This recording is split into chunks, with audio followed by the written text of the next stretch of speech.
आप लोग सब ठीक होंगे।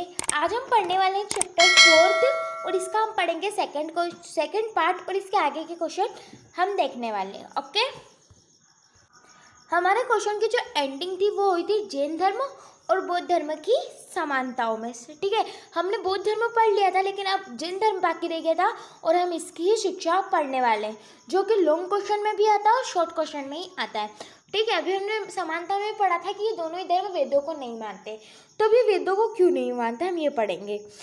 तो पहला हेडिंग है हमारी वेदों में अविश्वास। जैन धर्म की वेदों में कोई आस्था नहीं है। ओके, इस धर्म के अनुसार धार्मिक कर्म कांड वेद थे तथा यज्ञ व बलि भी मोक्ष के साधन नहीं है। मतलब इनका ये कहना है कि ये जो भी धर्म वगैरह मानते हैं, ऊंच नीच वगैरह, या फिर ये जो यज्ञ करते हैं, कई बार आपने देखा होगा बलि वगैरह चढ़ाते हैं, तो ये क्या है, ये मोक्ष पाने के या फिर मुक्ति पाने के साधन नहीं है। तो इसलिए वेदों में क्या करते हैं, अविश्वास जताते हैं।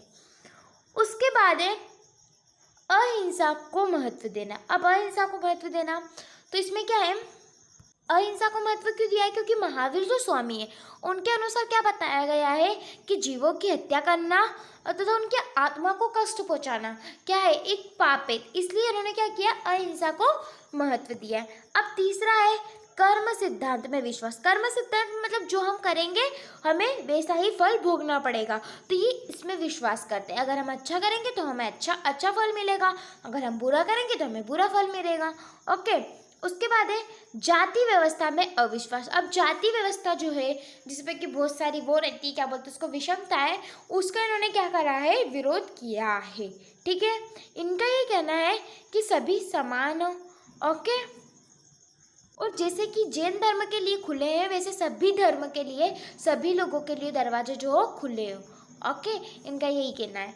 उसके बाद है जैन धर्म का विभाजन। जैन धर्म का विभाजन कब हुआ था, तो जब महावीर की जब मृत्यु हुई तो जैन में जो धर्म था वो दो समूह में बढ़ गया, एक दिगंबर और एक श्वेतांबर। इससे क्या हुआ, जब ये दो भागों में विभाजित हुआ, महावीर के पहले तो एक ही था लेकिन जैसे ही उनकी मृत्यु हुई तो ये दो भागों में विभाजित हो गया, और जब इसमें इतना मतभेद हुआ तो ये क्या हुआ, जैन धर्म भारत तक ही सीमित रह गया। लेकिन आपको पता है बौद्ध धर्म भारत के बाहर तक भी गया है, लेकिन जैन धर्म केवल यहाँ तक ही सीमित रह। क्वेश्चन है, अभी हमने लास्ट में पढ़ा था कि जैन धर्म जो था वो भारत तक ही सीमित रह गया था, तो अभी यही क्वेश्चन कर रहा है लॉन्ग क्वेश्चन में कि क्या कारण थे कि बौद्ध धर्म भारत की सीमा को पार कर विदेशों तक पहुंच गया जबकि जैन धर्म भारत तक ही सीमित रह गया। तो यही एक ही टॉपिक को उन्होंने क्वेश्चन बना के पूछ लिया, तो इससे हमें ये पता चला कि एग्जाम में कैसे क्वेश्चन पूछ सकते हैं। ओके, अभी हमने ओनली हेडिंग पढ़ी थी लेकिन अब यहाँ क्या पढ़ रहे हैं, हम उसी हेडिंग को क्वेश्चन में पढ़ रहे हैं। अब हमें कारण बताना है कि ऐसे कौन से कारण थे जो जैन धर्म भारत तक ही रह गया और बौद्ध धर्म जो है वो भारत के बाहर की सीमा विदेशों में भी पहुंच गया। तो पहला है राजकीय आश्रयों का अभाव। ओके, अब राजकीय अभाव मतलब राजाओं का सहयोग वगैरह मिलना। तो बौद्ध धर्म जो है उसको अशोक, आपको पता होगा अशोक ने कैसा किया था धर्म का प्रचार, मतलब बौद्ध धर्म का ही, अशोक बौद्ध धर्म को मानने वाला था। ओके, कनिष्क जो है, ऐसे अनेक महान नरेश थे जिन्होंने क्या किया, बौद्ध धर्म का प्रचार करने में अपनी जान लगा दी। लेकिन दूसरी तरफ जो जैन धर्म है वहाँ का कोई भी उसे ऐसा नरेश नहीं मिला जो कि इसको आगे बढ़ा सके, जिससे कि ये क्या हो गया, ये इसका अभाव फैल ना सका। ठीक है, जैन धर्म का अभाव जो है वो फैल ना सका और बौद्ध धर्म आगे तक उसका प्रचार प्रसार बहुत ज़्यादा हुआ। उसके बाद सेकंड पॉइंट है कठोर तपस्या।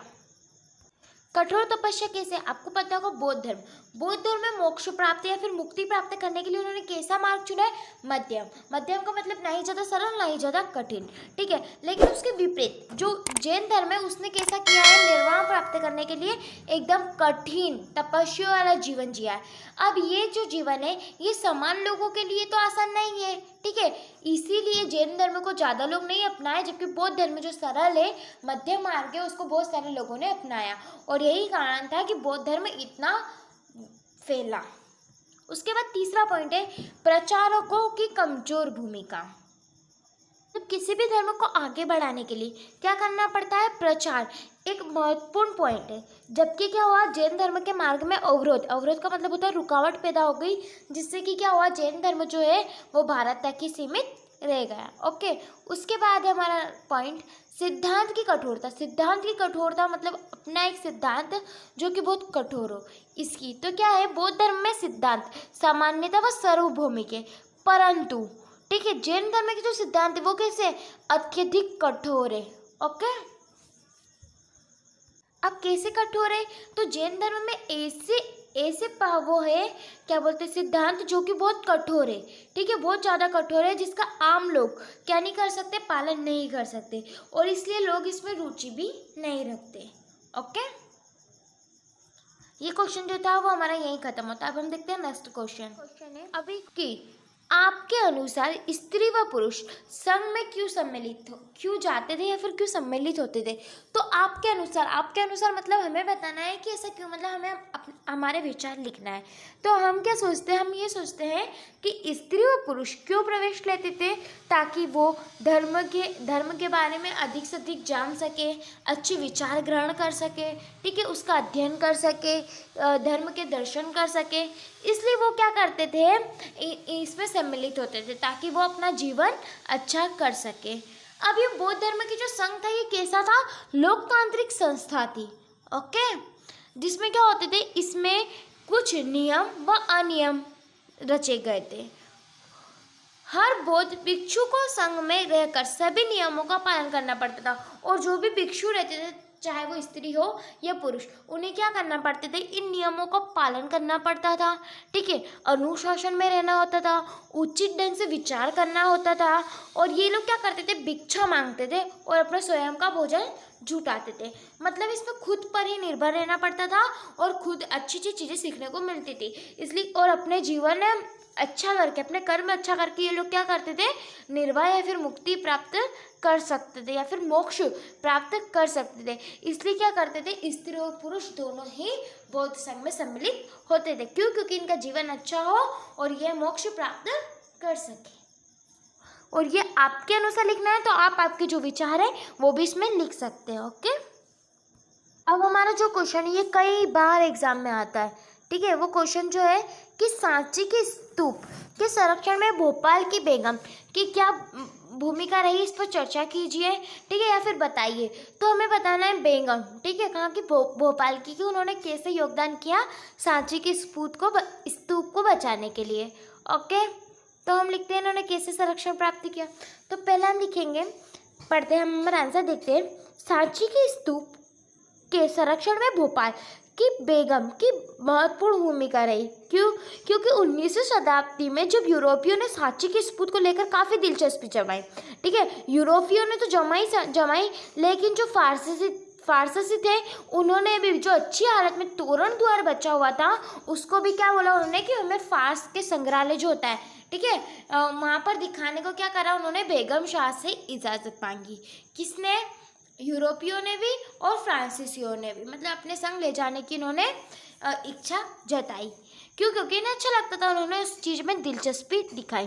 ओके, तो इसके लिए उन्होंने क्या किया, बेगम साहिबा ने बड़ी ही सावधानी से मतलब उन्हें पता ना चले ऐसी उन्होंने क्या करा, प्लास्टिक प्रतिकृति बनाई।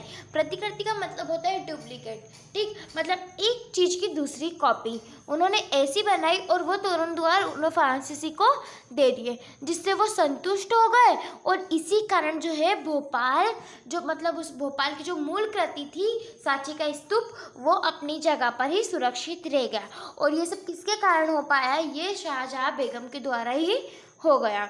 और इसके अतिरिक्त उन्होंने और उनके जो उत्तराधिकारी थे सुल्तान जहाँ बेगम, इन्होंने क्या करा, उसके रख रखाव के लिए धन दिया, ठीक है, और अतिथिशाला बनाने में भी अनुदान किया मतलब वही दान पुण्य किया।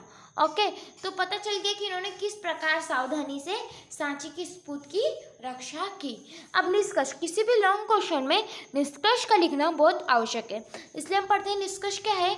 उपयुक्त चर्चाओं से स्पष्ट होता है कि अप्रत्यक्ष व प्रत्यक्ष दोनों रूप से आज सांची स्तूप का विद्वान होना भोपाल की बेगम की ही देन है। आज हमारे यहाँ सांची का स्तूप जो है वो किसकी देन है, बेगम की ही देन है, भोपाल की जो बेगम है उनकी ही देन है। ओके, तो हमारा जो क्वेश्चन था वो यही खत्म होता है।